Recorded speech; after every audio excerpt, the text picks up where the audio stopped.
പാലക്കാട് ജില്ലയിലെ ഒരു പഴയ ഗ്രാമം. മഴയുള്ള ജൂൺ രാത്രി. 17 വയസ്സുകാരൻ അജയ് വീട്ടിൽ ഒറ്റക്കായിരുന്നു. അമ്മയും അച്ഛനും വിവാഹത്തിന് പോയിരുന്നു. രാത്രി 12:07. പെട്ടെന്ന് ലാൻഡ് ഫോൺ മുഴങ്ങി. വീട്ടിൽ ആരും ഇനി ലാൻഡ് ഫോൺ ഉപയോഗിക്കാറില്ല. എങ്കിലും ഫോൺ തുടർച്ചയായി മുഴങ്ങിക്കൊണ്ടിരുന്നു.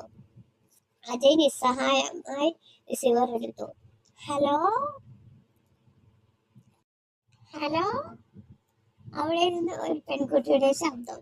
വാതിൽ തുറക്കരുത്, അവൻ വീടിന് പുറത്തുണ്ട്. അജയ് നെട്ടി. ആര്? നിങ്ങൾ ആര്? പക്ഷേ ഫോൺ കട്ട്. അവൻ ചിന്തിക്കാൻ ശ്രമിച്ചു. ആരെങ്കിലും പ്രാങ്ക് ആവും. അപ്പോൾ വീടിന്റെ പുറത്ത് ടക് ടക് ടക്. ജനലിൽ ആരോ മുട്ടി. മഴ കാരണം ഒന്നും വ്യക്തമായി കാണുന്നില്ല. പക്ഷെ വൈദ്യുതി മിന്നലിന്റെ വെളിച്ചത്തിൽ ഒരു മനുഷ്യന്റെ നിഴൽ. അജയുടെ ഹൃദയം കുതിച്ചു.